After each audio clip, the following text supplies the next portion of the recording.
হুমকি দেওয়া হয়েছিল টেকনিশিয়ানদের আসতে দেওয়া হবে না। আমার কাছে সব স্ক্রিনশট রয়েছে। টলিউডের স্বাস্থ্যসাথী ক্যাম্প প্রসঙ্গে দেবদা এই কথাটা বললেন। তো দেবদা বলেন যে বর্তমান যুগে স্বাস্থ্যসাথী ভীষণ জরুরি। একজন মানুষ যদি হাসপাতালে ভর্তি হন তখন তার 5 লাখ টাকা বা 5 টাকার মতনই সহজেই খরচ হয়ে যায়।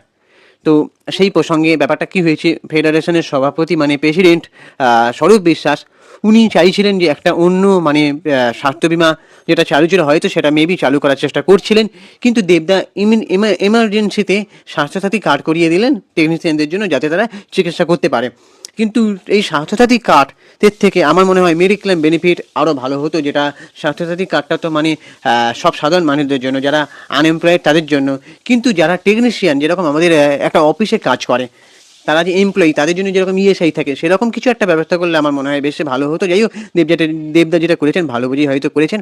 তো টেকনিশিয়ানদের কথা ভেবেই আজই জানিয়েছিলেন মুখ্যমন্ত্রী মমতা বন্দ্যোপাধ্যায়ের কাছে, এবং সেই আবেদনেই সাড়া দিয়েছিলেন মুখ্যমন্ত্রী। তারপরে সোশ্যাল মিডিয়ায় ঘোষণাটি করেছিলেন দেবদা, এবং টলিউডের টেকনিশিয়ানদের জন্য একটা স্বাস্থ্যসাথী ক্যাম্পের আয়োজন করা হয়েছিল।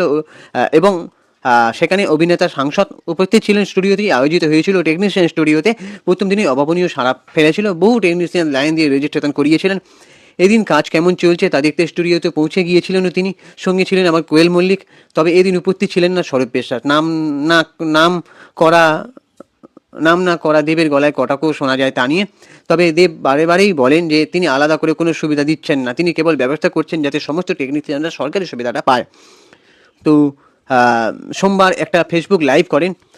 এছাড়াও দেবদা সেই মিডিয়াতে বলেছিলেন যেদিনকে ক্যাম্প বসেছিল, যে কত বড় দাদাগিরি এসব না করে এসি রুম থেকে বেরিয়ে এসে কাজ করুন, তাহলে ভালো হয়। টেকনিশিয়ানদের কথা ভাবুন। ওদিকে একটা নিউজ মিডিয়া দেখছিলাম যে স্বরূপ বিশ্বাস বাবু বলছিলেন যে নাকি বলেছেন যে দেবের থেকে এরকম আশা করা যায় না, ওকে হয়তো কেউ ভুল বুঝিয়েছে, আর আমি শুধু এসি রুমে বসে থাকি না, আমি হেলমেট পরে রাস্তায় বাইক চালিয়েও কাজ করি। তো সেটা একটা নিউজ মিডিয়ায় দেখছিলাম। তো তারপরে সোমবার সকালে ফেসবুকে একটা লাইভ করেন দেবদা। আমার মনে হয় দেবদা কোনো শুটিং স্পটে হয়তো ছিলেন, সেখান থেকে লাইভ করছিলেন মনে হয়, মেবি নাও হতে পারে।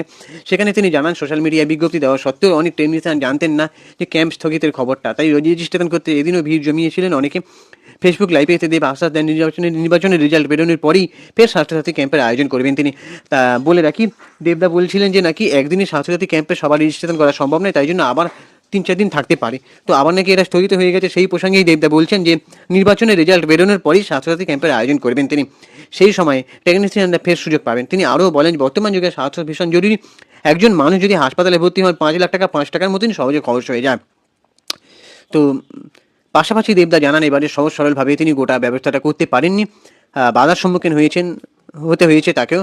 দেবের কথায় এই উদ্যোগের শুরুর দিকে হুমকি দেওয়া হচ্ছিল যে টেকনিশিয়ানদের আসতে যাওয়া হবে না। টেকনিশিয়ানদের বোঝানো হচ্ছিল যে এই বিমা তাদের জন্য নয়, তাদের জন্য অন্য একটা বিমা রয়েছে। আমার কাছে সমস্ত স্ক্রিনশট রয়েছে। আমি কাউকে চ্যালেঞ্জ করছি না, তর্ক করছি না, কেবল বলতে চাই শুধু টেকনিশিয়ানদের কথা ভেবেই এই পদক্ষেপ নেওয়া। আমার মনে হয়েছিল যখন একটা সরকারি বিমা রয়েছে সেই সুযোগ টেকনিশিয়ানরা কেন পাবে না, সেই ভাবনা থেকে এই উদ্যোগ। দেব আরও বলেন ভাবিনি এই ভিড় দেখতে পাবো। শনিবার সকাল থেকে প্রচুর ভিড় দেখছি। নির্বাচন মিটলে মাননীয় দিদির হয়ে কথা দিচ্ছি আবার ক্যাম্প হবে। দিদির নির্দেশে এই কথা বলছি। তবে কেউ এই সুবিধা নেওয়ার জন্য আপনাকে জোর করবে না। আর যারা নিয়েছেন তারা যে ব্যান হয়ে যাবেন তাদের কাজে আসতে দেওয়া হবে না এমন নয়। সুস্থ থাকা, সরকারের পরিষেবা পাওয়া সাধারণ মানুষের উচিত। আর সেখানে কাউকে দয়া করে আটকাবেন না। যারা আসতে চাইছে আসতে দিন। প্রচুর ফোন পেয়েছি, শুভেচ্ছা পেয়েছি। আমি কোনো ক্ষমতার নেতা এটা করছি না, ভালোবাসি বলেই করছি। 20 বছর ধরে টেকনিশিয়ানদের কষ্টটা চোখে দেখেছি, ঝড় বৃষ্টিতে একসঙ্গে শুটিং করেছি।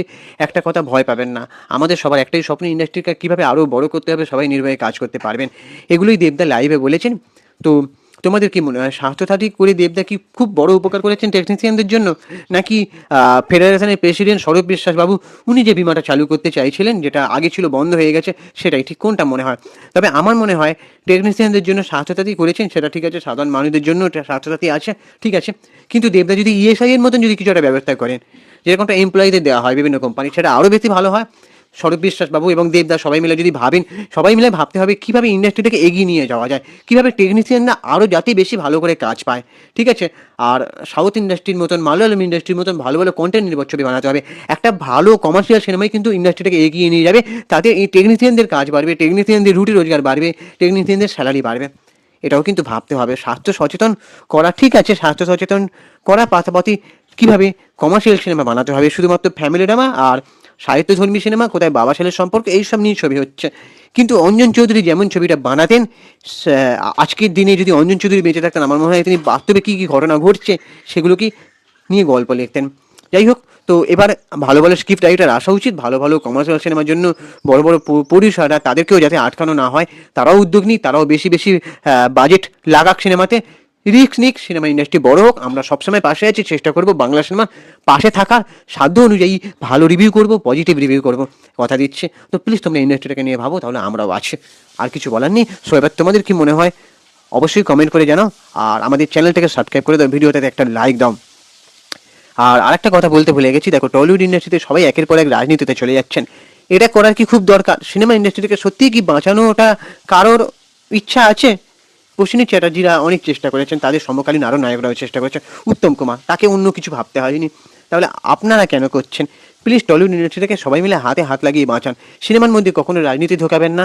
আমি এটা দেবদাকে বলছি না, অনেকেই রাজনীতিতে চলে যাচ্ছেন, তাদের ব্যক্তিগত ব্যাপার।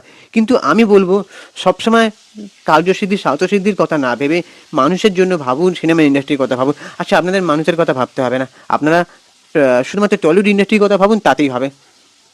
টলিউড ইন্ডাস্ট্রিটাকে সত্যি কী করে হাতে হাত লাগিয়ে বড় করা যায়? একে একে সবাই রাজনীতিতে চলে যাচ্ছেন, তাহলে ইন্ডাস্ট্রিতে থাকবে কে? অশ্বিনী চ্যাটার্জি কি সারা জীবন থাকবেন? হ্যাঁ, সেটা তো অনেক বয়স পর্যন্ত এখন ইন্ডাস্ট্রিটাকে চালিয়ে নিয়ে যাচ্ছেন। কিন্তু আপনারা কি করছেন? আপনারা রাজনীতিতে যেতেই হবে। যাই হোক, এটা আপনাদের ব্যক্তিগত ব্যাপার, আপনারা যে দলেই যান না কেন, আমার একটাই কথা, শিল্পী মানুষের কাজ হচ্ছে সৃষ্টি করা, ঠিক আছে? আর অন্য কিছুতে গেলে সেই সৃজনশীলতায় ভাটা পড়ে, আমার এটা ব্যক্তিগত মত। যাই হোক, সবাই মিলে টলিউড ইন্ডাস্ট্রিকে বাঁচাও, হাত জোর করে রিকোয়েস্ট করছি। তারপরে বলবেন না যে বাংলা সিনেমা পাশে দাঁড়ান, বাংলা সিনেমা পাশে শুয়ে পড়ুন, এরকম বলবেন না। প্লিজ ভালো ভালো বাংলা সিনেমা বানান, টলিউড ইন্ডাস্ট্রিটাকে এগিয়ে নিয়ে যান। আর কিছু বলার নেই, এবার এখানেই আমার বক্তব্য শেষ করছি। প্লিজ তোমরা চ্যানেলটাকে সাবস্ক্রাইব করে দাও, ভিডিওটাতে একটা লাইক দাও, আমার কথাগুলো ঠিক মনে হলে অবশ্যই কমেন্ট করে জানাতে পারো। আর আমি ইনস্টাগ্রামে রয়েছে সুপ্রিয় পৈতালি সিনেমিডিয়া, ওখানে গিয়ে ফলো করে দাও। টাটা, দেখা হচ্ছে পরের ভিডিওতে।